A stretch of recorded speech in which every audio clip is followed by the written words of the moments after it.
We're about a week away from the Giants' Week 1 matchup against the Washington Commanders, and I am officially worried about Theo Johnson and this injury that the New York Giants are being extremely weird about. You're watching Giants Now by Chat Sports, and I am your host, Marshall Green. Theo Johnson has not been at practice going on a week and a half at this point. Theo Johnson was not in attendance for the New York Jets preseason game, so a lot of people initially thought that that was a personal reason. But Dan Duggan noting Theo Johnson not spotted at practice again on August 27th. Haven't seen him on the field since the second preseason game. And I want to just say this as well. The Giants were in full pads at practice on August 27th. That's important because the Giants only have one more fully padded practice before the opener. So if you only have one more padded practice and Theo Johnson isn't practicing in your second to last padded practice, probably not the best thing for the Giants. Not great. This is a guy that I had a lot of high hopes for. And look, this could be nothing. This could be the Giants being cautious and trying to hold him out of practice so he doesn't have a further injury and trying to manage the workload, but still not great. New quarterback in Russell Wilson, a tight end who missed 5 games last year, is once again dealing with an injury that, one, hasn't been disclosed, and 2, has held him out of practice since August 16th, which was the Jets preseason game in week 2. I can't do the injury thing again this year. This is going to be my 5th season of covering the New York Giants for Chat Sports, and it is always the Giants being the most injured team in the National Football, it seems like. And the worst thing about it is we've got a Bill Belichick disciple as head coach. Brian Daboll has mastered how to say 1,000 words that mean absolutely nothing. And he's not peeling back the curtain. He's not showing his cards about anything when it comes to Theo Johnson injury. And he doesn't have to yet. But Jesus, Brian, do it, because you're scaring absolutely everybody. This is a guy in Theo Johnson that the Giants have high hopes for.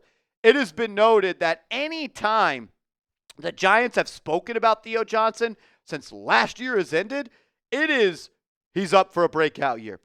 He's going to be the player that is going to dominate next year. He is the guy that we are relying on at that tight end spot for now and into the future to be an explosive player down the seam. And he has those type of abilities. 6'6", 264 pounds. His relative athletic score prior to the NFL draft in 2024, one of the highest in the National Football League combine history for the tight end spot. And he was, I would say, decent last year as a rookie. Had to deal with the quarterback situations that the Giants had to deal with. Put up 330 yards, almost 11.5 yards per catch. Had that touchdown, that seam pass up the right seam. That looked awesome. Felt like he was getting better and better every game, but this is a guy who missed 5 games last year. And now he's hurt again. And hurt people stay hurt. I don't want to throw that on to Theo Johnson. I guess I'm just projecting because I'm scared. I'm officially scared. I believe in Daniel Bellinger, but I don't believe in Chris Manhertz as the lead receiving tight end for the Giants. I don't really believe in that as Daniel Bellinger either. Thomas Fidoni's not there. He could potentially be there down the line. I like his skill set. I like his abilities, his athleticism. But you had a tight end who was a good receiving threat, that had good chemistry with Russell Wilson dating back to Denver, that has good chemistry in a relationship with Jackson Dart, caught 3 touchdowns in the preseason in Greg Dulcich. Why not keep him? The logical thing to do is, okay, we don't have we don't have a spot for him on the active roster. Why not just move him to the practice squad, pay him a little bit more, and keep him there? Because reports came out he was coming back to the practice squad. And then I had heard the Miami Dolphins swooped in with a better opportunity and potentially more cash, and now he is into 305 with Miami. Maybe the Giants aren't worried, and that's why they're not keeping Greg Dulcich. And that is why they didn't want to give him more money on the practice squad.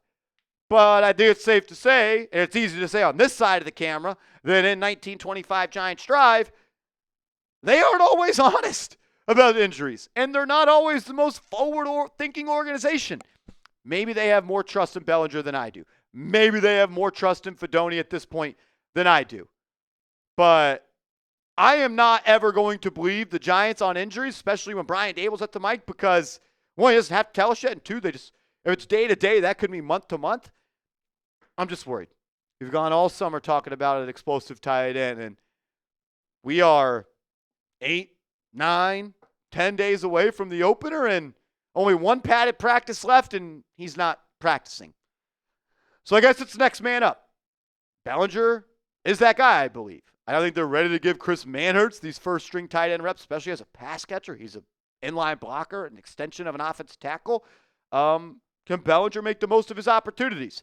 Are they going to give Thomas Fidone those looks? Like, is he ready? I was impressed with what he did in the preseason. I thought his balance and athleticism was fully on display, and I think the Giants can do a decent work of patching this together to try to produce some production until Theo Johnson is back if he does miss time. But you're supposed to be healthy in week 1, and if you're not, usually doesn't mean you're just going to get healthy right after that and be ready to go. Nothing official. Hasn't been at practice in 2 weeks, and we don't even know what the injury is, so I'm a little bit worried on that. Look, if we get an update on Theo Johnson, we're going to make a video as soon as possible. My fingers are crossed. I'm a big Theo fan. I want to see him out there making plays for the Giants. But you got to be healthy, and hopefully he is sooner rather than later. Coming up next, my number one key to victory for Washington, and this isn't they got to get after the passer. This isn't they got to win the turnover battle. None of those chalk things. This is hard-hitting stuff here, so stick around. And also, with football being back, that means PrizePicks is back as a sponsor on this show, and they're coming back with a boom. If you go to prizepicks.com/CLNS and use that promo code CLNS and you play your first $5 lineup, they're going to get you $50 in lineups for free.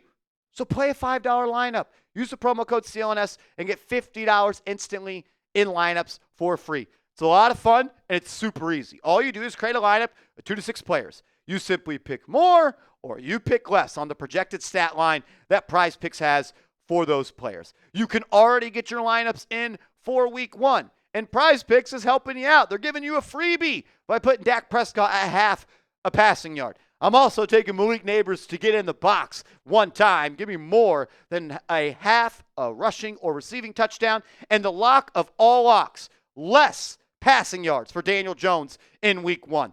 If I get all 3 of these plays right, I'm going to win 7 times my lineup. Number 1 fantasy sports app. Win big, up to 2,000 times your money. It's easy and exciting daily fantasy. Download the PrizePicks app today and use code CLNS to get $50 in lineups after you play your first $5 lineup. That's code CLNS. Get $50 in lineups after you play your first $5 lineup. PrizePicks. Run your game. All righty. The New York Giants, and like you're going to say, Marshall, this is chalk. The New York Giants have to start fast in the game against the Washington Commanders. The Giants have not been a team that has started fast under Brian Daboll. And the Cliff Kingsbury-led offense for Washington, they start fast. Last year, the Giants were outscored 92-36 in quarter 1 last year. They were literally the worst first quarter team in the National Football League. And if you do that against Washington, you are going to get blown out. The Giants averaged 2.1 points per first quarter last year, 31st.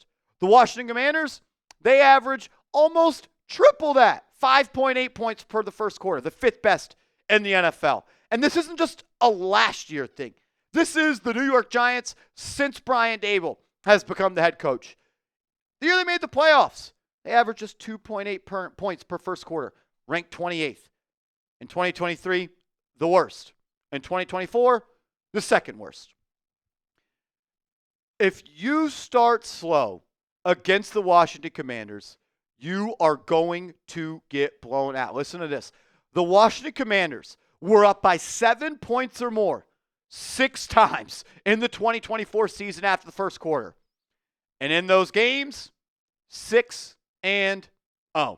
If the Giants lose the first quarter by 7 or more points, I'm not saying a comeback's impossible, but it could get ugly. And the Commanders last year, they won the first quarter 8 times. In those 8 games, they were 7-1. They are a team that can build a lead, build on that lead, and hold a lead.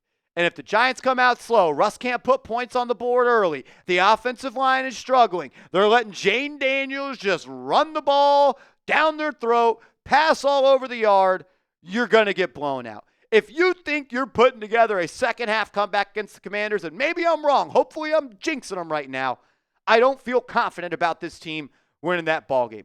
And if you start slow, it could get ugly, because in some of those games where the Commanders had a 7-point lead after the first quarter, they won some of them by 14-plus points. So start fast. Create a good script. It's going to be Kafka calling the plays this year instead of Brian Dable.